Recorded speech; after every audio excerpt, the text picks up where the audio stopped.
The betrayed heir.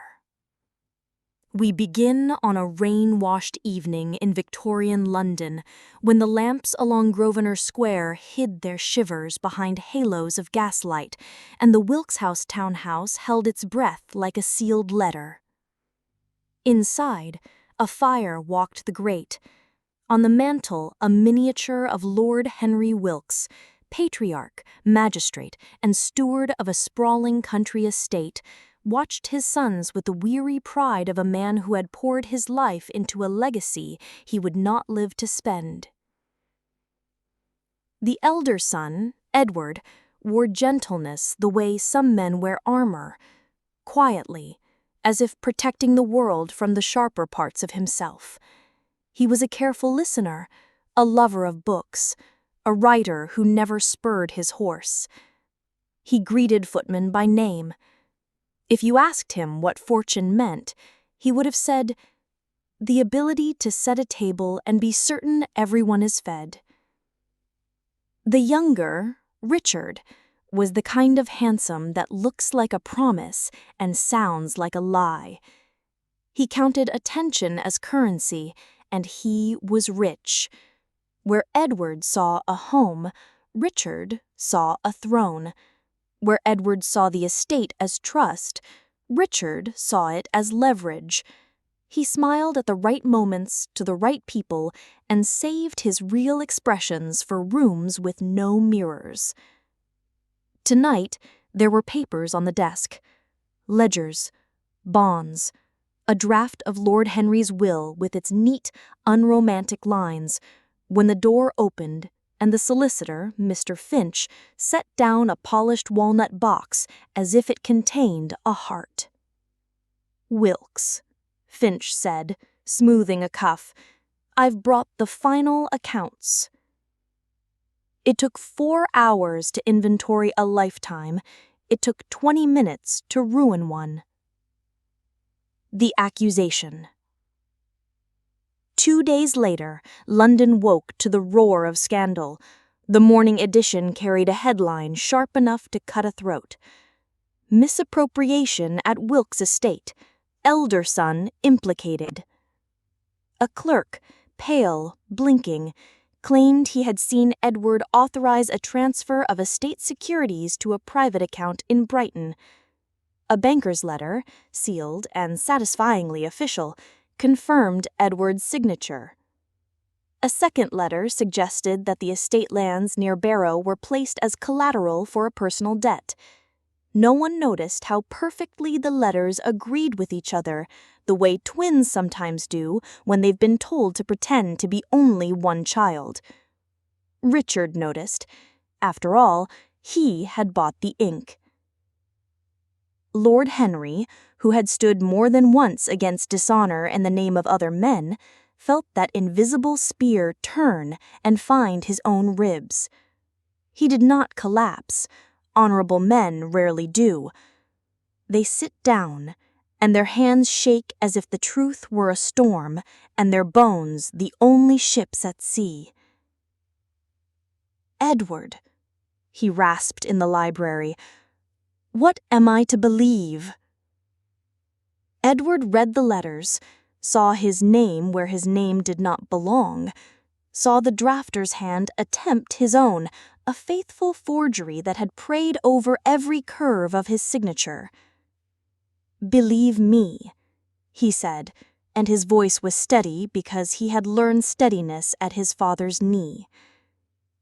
But evidence, when properly dressed, wears a face even fathers can trust. The magistrate convened. The banker testified. The clerk repeated what he'd been coached to remember. Finch, summoned, frowned with grim reluctance, so practiced a reluctance that it squeaked. By dusk, Edward was indicted. By morning, he was in Newgate, where the air tasted of iron and regret. Richard signed papers with the speed of a man who understood the value of momentum. He petitioned to be made acting executor in light of his father's declining health and his brother's unfortunate fall. He shook hands with men who smelled of horses and influence. He ordered the servants to turn Edward's room, his books still warm with their last reading, into a sitting room. And then, when no one was watching, he smiled without practice. The cell and the candle. Newgate kept its own calendar. Days were measured in echoes, nights by the length of shivering. Edward did not count either. He counted breaths, and each one spoke the same word: wait. It was on such a night, when rain hammered the roof as if fates were impatient carpenters, that a voice bled through the stone. You read, do you? The voice belonged to Mr. Ashdown, once a barrister, now a man retired from respectability by a misjudgment too trivial to repeat and too human to forgive. His hair had gone white, his eyes not at all. I do, Edward said, because he had nothing left to conceal. Then read this, Ashdown murmured, and slid a scrap of newspaper through the gap. A court notice, months old, about a series of fraudulent transfers using a traveling notary, a Brighton banker, and the services of one Mr. Finch, solicitor, who had quietly settled the matter for another client with a fee and a revised sense of ethics. Edward's breath paused, the way a candle does before it decides to live or die. You know Finch? He asked. I know men like Finch. They do not soil their hands. They buy gloves that have already done the soiling. Through that small, stony slit of a friendship, Ashdown gave Edward more than a file of facts. He gave him language for what had happened. He taught him how an affidavit should feel, how a deposition should sound, how a forgery could be good enough to persuade a judge and still be a poor imitation of truth. Revenge, Ashdown said once, is a knife with a philosopher's handle and a butcher's blade. If you grip it wrong, it will teach you nothing and leave you bleeding. Grip it right, and it will carve away everything you did not need to be. How does one grip it right? Edward asked. By remembering that justice is not the same as pain. Outside, the city's heart kept time. Inside, a man who had never hurt anyone learned to hurt precisely. Then came the fire. Whether a careless match or a purposeful one, no one could agree. Smoke climbed like a black staircase through the corridors. The jailers ran, prisoners screamed. Someone threw water, someone else threw a prayer. Edward helped a boy with a cough to the yard and turned back because he had been raised to return for those who could not come themselves. He found Ashdown slumped in the passage, face gray, breath thin. Go, Ashdown said. I won't leave you. Then take me with you. They staggered forward together. A beam fell, the world burned, and in that chaos, the tally of the living and the dead became a rumor. By morning, officials counted bodies and miscounted survivors. Ashdown's name was crossed from the book of the breathing. Edward's was smudged beyond recognition. In the confusion that attends misfortune, a man who was supposed to be alive was written dead, and a man who had been declared dead set his name down privately among the living. Edward borrowed a coat and a new name. He chose E. Ashburn to honor the friend who had given him the map out of his own wreckage, and he walked away invisible. The return unrecognized. Grief tidies a house. Guilt redecorates it.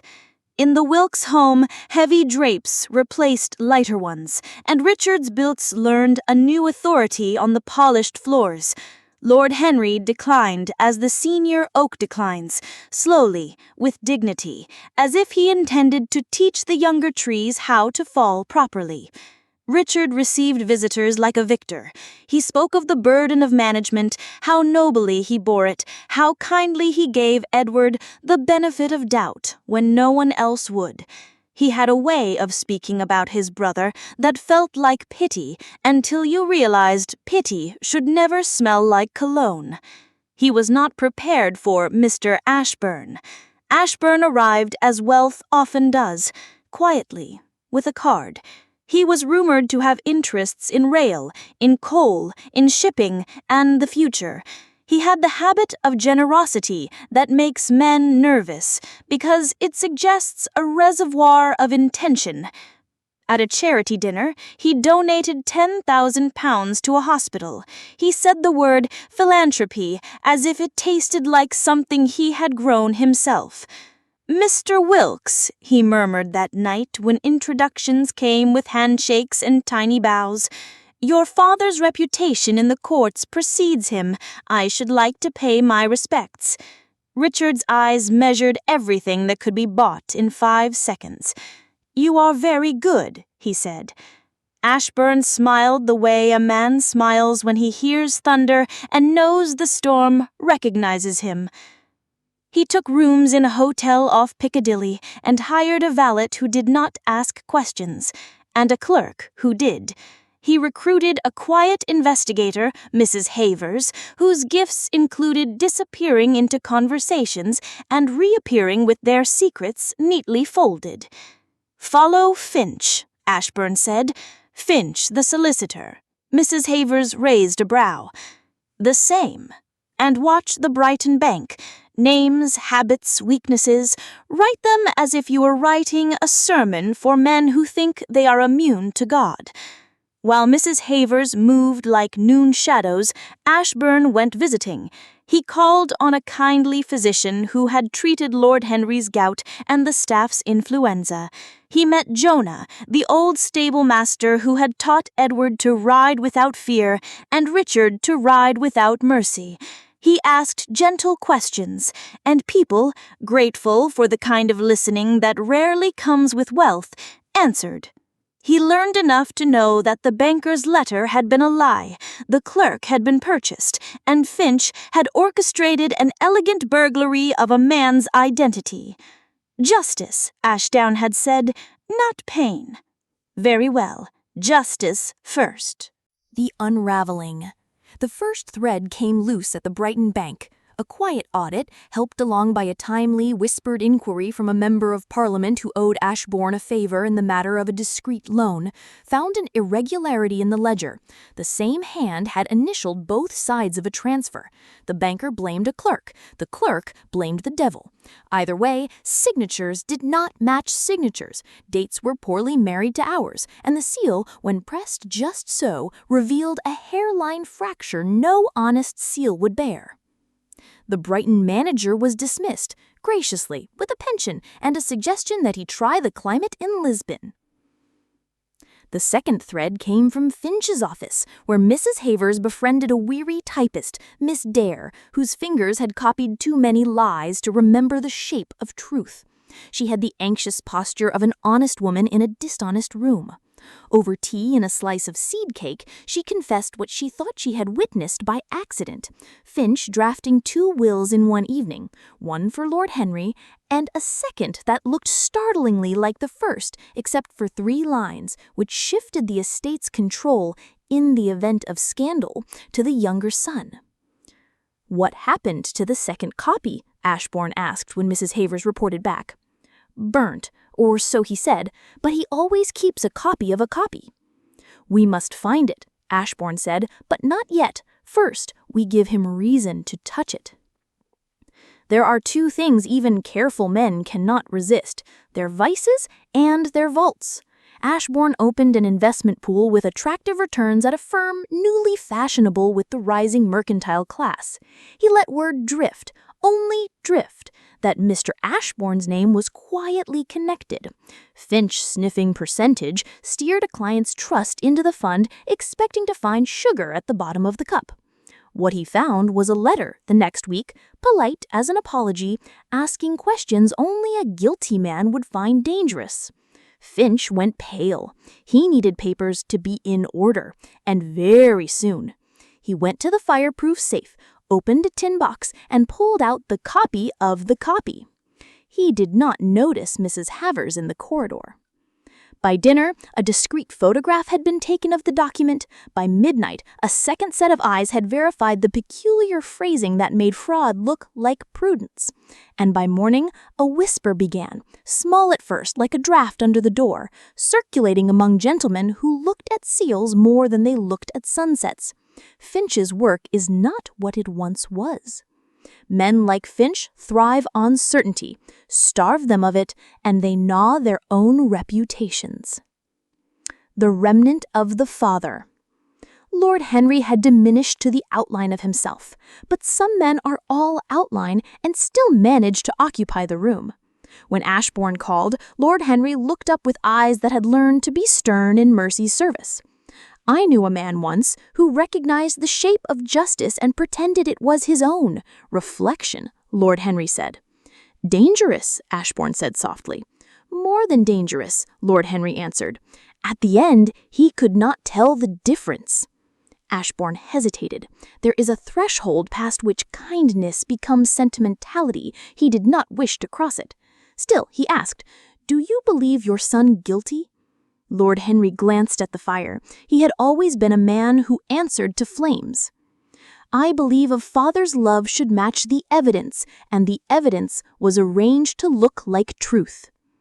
Would you, Ashbourne murmured, be willing to see that evidence examined by a sterner judge than grief?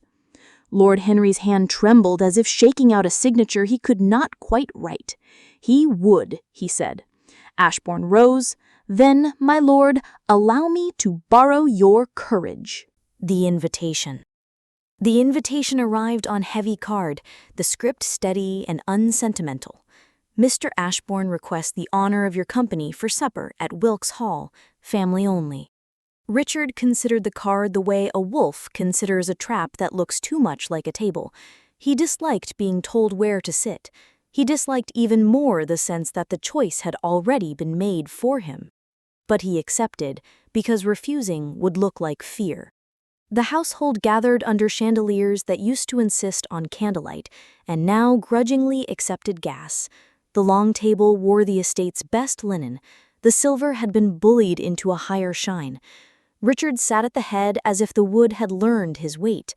Lord Henry sat near the fire, wrapped in a dignity no illness could thin. The room acknowledged a few old members of the staff, Jonah, whose knuckles were a history of labor, and Mrs. Lawton, housekeeper and conscience. At the far end, a chair stood empty. For a moment, those who noticed it pretended not to. Then Ashbourne entered. He began with gratitude in the manner of a man who knows how power trembles when treated as guest rather than master, and spoke briefly of philanthropy and futures, and the oft-neglected duty of the fortunate to the frail. He did not speak of Edward. He spoke to Lord Henry of hope, which is a more practical subject than it first appears. Then quietly, he set a leather portfolio on the table. Mr. Finch, he said, turning to the solicitor, who had accepted the invitation out of an instinct for appearances, there is a question of documents. Finch blinked, polite as a viper in a gentleman's garden. Indeed. Sir, he murmured, you risk slander. I risk the truth, Ashbourne said, and to spare your dignity, I will risk it with evidence. He opened the portfolio and removed a photograph of the addendum. Next to it, he laid the Brighton letters with their obliging seals, and then, with a gentleness that read like pity until you saw how exact his hands were, he set down a single page, the original ledger entry from the Wilkes accounts, whose numbers did not reconcile with the forgery that had condemned Edward. Jonah leaned forward. He had known the estate's books like a second set of stables. That, he said, pointing with a finger that shook from more than age, is the last true line I ever saw in Edward's hand. Ashbourne nodded once. Thank you. He turned to Lord Henry. My lord, if these documents compel you to act, then act. If they do not, burn them, and I'll go with them. Richard laughed, and the laugh did not fit his face. A theater. I was not told we were to have a performance? Always, Ashbourne said, there is a stage before a verdict. He paused. But if I must be a playwright, allow me a final scene. He looked to the empty chair at the far end of the table. "Sir," he called, but not loudly, "if your father's heart can bear it, join us." Footsteps answered, steady, unhurried, familiar in the way a childhood path is familiar after 20 years. Edward entered. For a moment, no one made a sound. Then Lord Henry stood as if the word rise had been stitched into his bones at birth. He did not speak. He took Edward's face in both hands, and because he was an Englishman of his century, he did not cry, but his voice failed in a way that honored the tears it could not make. Richard did not stand. He gripped the chair arms hard enough to whiten his knuckles, as if the furniture was the only thing left that reliably obeyed him. "You," he said to Ashbourne, the syllables scraping like metal. "Me," Ashbourne said softly, and for the first time the mask fell. He turned, and the room saw the man behind the disguise, the line of the jaw, the scar at the temple, the eyes that had once refused to hate and had learned finally to refuse that refusal. "Brother," Edward said, not as plea and not as curse, as fact. Richard's laugh returned, brittle now. "It will not matter," he hissed. "You cannot prove." "Proof is a patient tide," Edward said. He lifted the ledger page, the photograph, the letters. "It does not break the rock in one wave. It waits, and then you find the cliff is a beach." He placed each piece before Lord Henry with the respect owed altars. "Father," he said, "if you believe me now, do not let me cut my own hands with revenge." Lord Henry closed his eyes, the better to see. When he opened them, he spoke not as a father, but as a judge who happened to love the accused. "Mr. Finch," he said, "you will resign from my service this instant. You will surrender every copy of every document in your keeping that bears my name. You will present yourself to the magistrate in the morning. If I learn you have fled, I will spend the rest of the fortune you tried to steal, chasing you across Europe until mercy dies of exhaustion." Finch swallowed his future like a stone. "Yes, my lord," he whispered. "Richard," he continued, and there it was, the sound a man makes when he decides to cut off a limb to save a life. "You are my son. I will not have the law devour you, but you will sign the estate back to the trust I intended. You will leave this house tonight with your personal belongings and nothing bought by my name. I will settle an annuity sufficient for bread and roof. You will not starve. You will not rule." Richard stared. For the first time in years, the instrument he reached for, his charm, did not play. He understood then that his father had not grown weak, he had grown exact. "And if I refuse," he said. Edward spoke before Lord Henry could. "Then I will take you to court, beginning at the ledger and ending at the letters, and the newspapers that once printed my disgrace will learn to pronounce yours." Silence sat down at the table. It stayed while Richard signed. Coda. One afternoon, months later, a letter arrived at the Wilkes estate. The writing was uncertain, as if the hand had never quite learned any other task. It was from a small coastal parish. Richard had taken ill, it said.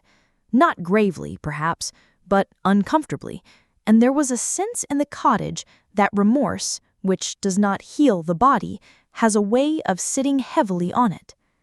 Edward folded the letter. He stood looking out the window for a time measured only by the way light folds across a room. Then he called for his coat and hat, and for Helena, the physician's daughter, who had once brought soup to Newgate in a tin pail, and now brought a steadier warmth to a larger house. "Will you come?" he asked. "With you?" she said, as if the question needed an answer. "Always." On the road to the sea, the carriage found a rhythm that sounded like breathing. Edward thought of the men who had guided him, the father who had remembered justice in time, the friend who had taught him to wait inside a burning house, the self he had been before the world tried to press him into a smaller shape. He thought of revenge, not the blade, but the handle, and how in the end, what he had really wanted was not his brother's suffering, but the truth set where everyone could see it. In the cottage, Richard looked up when they entered. He had lost weight and a kind of shine that had never been entirely his. The sea breathed through the window like a creature that forgives without noticing. Edward set a basket of fruit and a small book on the table. He said, "I came." His mouth twitched as if learning an alphabet with only 2 letters, thanks and sorry. He murmured, "I signed," as if the ink still wet on his throat. "I know," Edward said. "It was the only thing you could have done." They did not speak for a while. Some silences remembered knives. This one remembered boys who once raced down a long hall and believed the future would always share its toys. When Edward rose to go, Richard reached for his sleeve and asked, "Do you hate me?" And it was a child's question spoken in a man's wrecked voice. "No," Edward said. "I refused to learn the language of hatred. I had better tutors." Outside, the sea continued its patient work of turning stone into sand. Edward and Helena walked back to the carriage, and as they climbed in, she took his hand, not to claim it, but to remind him it was his. Narrator. The estate prospered. The workers were paid on time and thanked on purpose. The wheat bent and rose and bent again, practice for storms that did not always come. Lord Henry died in his sleep a year later, with his hand on the arm of a chair as if beginning one last grand address. Jonah taught a new boy how to listen to a horse's breath. Mrs. Havers founded a school for girls who had been told that a pen could not be a key. If you require a moral, you may choose one: that family is a covenant, not a coin; that justice is a study, not a strike; that revenge, when it tries to be love, ruins both; when it tries to be law, it becomes a teacher with one lesson: do not become what you were injured by. But if you are content with an ending instead, then take this: the betrayed heir returned not to reign, but to belong, and found that belonging is the only victory that makes a house more than a throne. And somewhere on a quiet coast, a man who once mistook inheritance for identity learned to listen to the sea, which forgives what it can and forgets what it must, and still keeps the shape of every shore it touches. End.